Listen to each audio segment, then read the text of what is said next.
And आपका first operation जो रहा, प्लीज़ उसके बारे में बताइए, बिकॉज आफ्टर जॉइनिंग आर्मी आपका फर्स्ट ऑपरेशन मुझे जानना है, क्योंकि एक आपके अंदर वो वॉरियर वाली वो थी, आपने बुक्स पढ़ी हुई थी, तो शायद आप वेट कर रहे होंगे कि ऐसा कुछ हो एंड मुझे ये करके दिखाना है। नहीं, देखिए ऐसे ऑपरेशन तो कई हुए yes.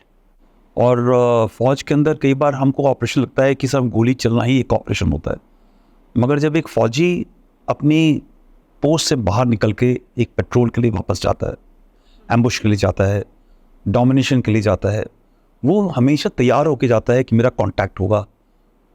He has to be alert that 7 days or 24 hours or few hours when he goes out of the post for an operation. हमारी जो तैयारी होती है वो सेम होती है हर उस पूरे साइकिल की. सो इस तरह तो तकरीबन बहुत हमारे पेट्रोल्स हुए हैं. एक now when you're asking the first this thing, there's a patrol which was a difficult patrol from East Sikkim. We had to go to North Sikkim, and few years back one of our patrols had got lost and we had come up to the Chinese side and stuff like that. But उसमें एक ऐसा इलाका था which was prone to slides, avalanches. There were issues of leeches. There were major other challenges beside the Chinese. They were terrain related, weather related, and other related. But the fact was that there is also a patch in between जहाँ पे communication जो है हमारे पीछे के साथ नहीं हो सकता, बिकॉज पहाड़ों के बिल्कुल बीच में था.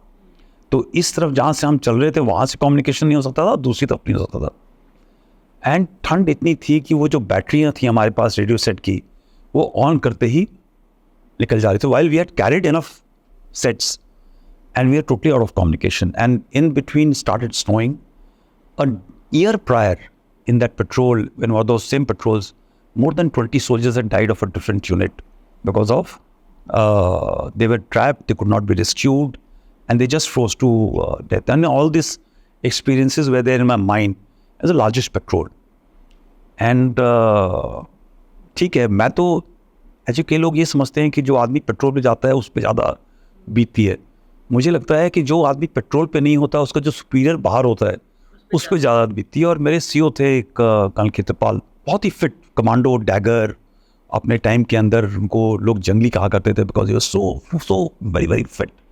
He was very fit that time also as a CEO, elderly gentleman, and generally a CEO is called a father figure. मेरा उनसे कॉन्टैक्ट नहीं हो रहा था एंड वो ऊपर वालों को बता रहे थे भाई कॉन्टैक्ट नहीं है. But he always had that faith कि मेरा मुंडा हैगा, मेरा ट्रेंड है टीम, वो कर जाएगा. And I remember my brigade commander, he is no more, he was later general Sethi. He was waiting on the other side when we emerged. हमारे पूरे जोंकें लगी हुई थी, ठीक है. अब वो जोंक वगैरह की चिंता नहीं कर रहे, वो हमको सिर्फ गले मिल रहे हैं that you guys have come out and you know we are late by about 3 or 4 days. We didn't have the ration, it got consumed and everything. I don't want to go into details. I think that was one of my very very interesting operation to understand that while howsoever you may be prepared, things will go wrong, right? You need to keep your mind steady at that point of time, and you have to also know that your superiors are always on the watch for it. And so every step when I grew, मैंने नीचे तो देखा ही देखा, but मुझे ये मालूम था my back is always covered by my people who will be always either trustful, having faith in you, and you have to fulfill that faith and they look after you.